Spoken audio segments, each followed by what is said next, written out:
Davenport. Thank you, Mr. Speaker. I will be sharing my time with my colleague, the member from Mississauga, East Cooksville. It is with great pleasure that I stand once again in this venerable House to speak in favour of the budget that our Liberal government introduced last month.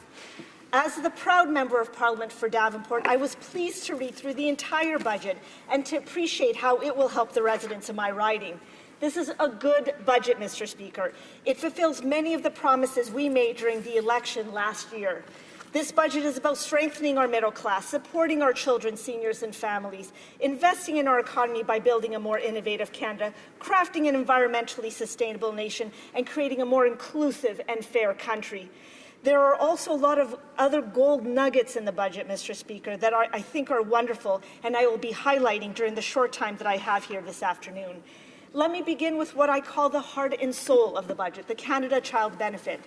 The families of Davenport have told me time and time again that the current cost of living is very expensive and costs never seem to stop increasing, that childcare costs are too high, and that they are hard-pressed to save for their futures.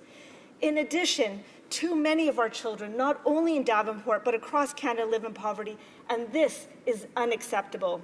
Well, Mr. Speaker, this government made a firm commitment to grow the middle class and to help support them, and so we introduced the Canada Child Benefit. It is the most significant social policy innovation in a generation. The Canada Child Benefit will be a simpler, tax-free, better targeted, and more generous way to support Canadian families. It will replace many of the small benefits and credits that currently exist and ultimately provide more support to families. Indeed, 9 out of 10 families will receive more in child benefits under the current system. It is set up to provide help to those who need it the most. This is the fundamental principle behind this program and an important one for our government. All families with a combined net income of $150,000 or less will end up with more money in their pockets than under the previous program. The benefit takes into account the overall family income and is reduced progressively as the combined family income goes up. Families with less than $30,000 in net income will receive the maximum benefit. 300,000 children will be lifted out of poverty, and the new benefit will come into effect in July of this year. This budget contains many other significant programs that will support the middle class. I'm only going to run through 3 of them because I think they're important to mention. We're doubling the number of student jobs so that we can give our youth the work experience they so want and need, and that's in addition to the increase in co-ops and work placements. We're providing significantly more support for students who want to attend post-secondary university because we know that we cannot compete in the global economy of the 21st century if we do not have a high level of knowledge and skills. And finally, we're enhancing investments in skills, retraining, and apprenticeships for those who want to qualify or transition into better-paying jobs. And let me tell you, Mr. Speaker, there are many in my riding of Davenport who want better-paying jobs, who want to transition from their current job to another one that gives them and their families a better future. Mr. Speaker, we in Davenport are also so excited about the infrastructure investment that is contained in Budget 2016. Davenport is an urban riding. We depend on transit and increasingly on bike infrastructure to help us get around. We need more transit, more affordable transit, more dependable transit, and we need it now.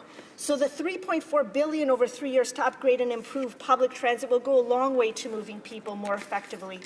And we're building the solid transit infrastructure that Toronto needs for a prosperous 21st century economy. Mr. Speaker, I would be remiss if I didn't mention that we in Davenport are also very excited to see the federal government back at the table playing a significant role in affordable housing. Budget 2016 will invest $2.3 billion over 2 years to give Canadians greater access to more affordable housing. Most of this money is going to the provinces and municipalities to be allocated by them because they know where the need is the greatest. We in Davenport, where one of our city councillors, Anna Bailao, is the head of the affordable housing efforts in the city, are delighted to see this investment. It is a long time coming and it will make a difference. And I don't want our seniors to think that we have forgotten them with respect to housing. We haven't. We know that many in our aging population are finding it difficult to continue to maintain and live in their homes, and they are looking for affordable alternatives in their communities. This budget provides over $200 million over 2 years to support the construction, repair, and adoption of affordable housing for seniors. All these dollars will not be required to be cost matched and will help thousands and thousands of seniors with affordable homes across Canada. In total, our Liberal government will almost double the current level of infrastructure investment over 10 years. This is a bold, significant commitment and a necessary one, Mr. Speaker. This historic infrastructure investment is meant to immediately create more jobs, better paying jobs. It's meant to create some of the much needed infrastructure that will not only serve our current population, but will also create the foundation from which to build a future prosperous economy. It influences the short term, but it sets us up for the long term. I laud and applaud our courage in making these investments.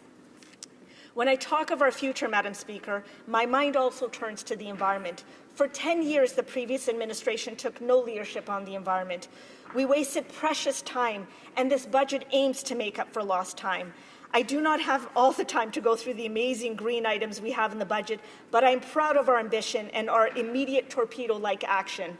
Prime Minister Justin Trudeau and Environment and Climate Change Minister Catherine McKenna are working hard with the province's territories and Aboriginal leaders to create a pan-Canadian framework on clean growth and climate change.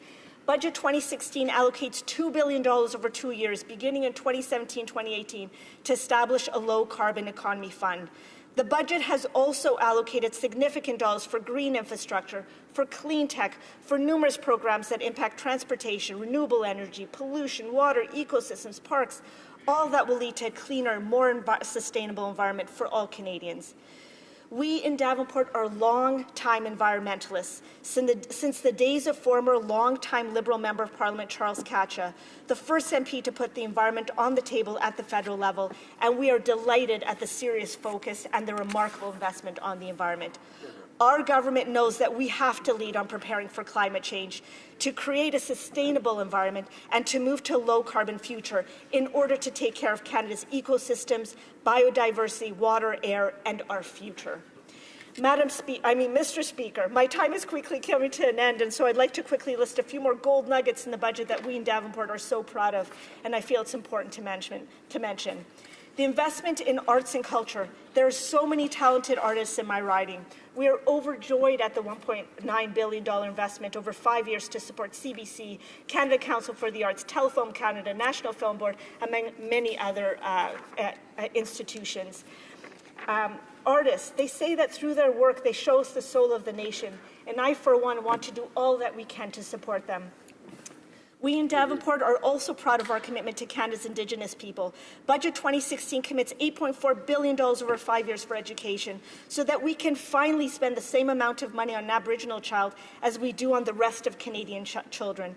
$8.4 billion is also going to be allocated to build First Nation schools and to invest in desperately needed clean water infrastructure to finally end on-reserve cold water or water advisories.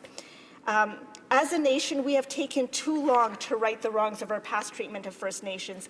I'm proud of the commitment we make in this budget to forge a new relationship and to ensure that First Nations, too, will share in the future prosperity of Canada. I have two other quick things to mention.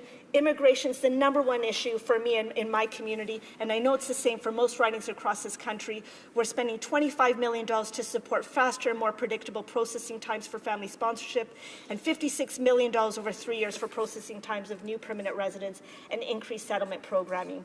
I'll also say to you, close to my heart is the investment for women and families that are experiencing domestic violence, $90 million over 2 years for construction and renovation of shelters and transition houses for victims of family violence. I'm going to end, Mr. Speaker, by recognizing that Budget 2016 can at times sound like that all we're doing is spending, but this budget is about investing, and we're doing our investment responsibly.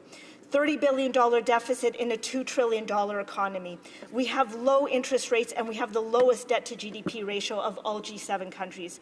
If there's a time to invest, it is now, and we're doing so both boldly and responsibly. Budget 2016 illustrates that this government is proudly stepping up to the plate with a bold vision and plan for Canada moving forward. Canadians deserve no less from their government and from their political leaders. Thank you, Mr. Speaker. Very good.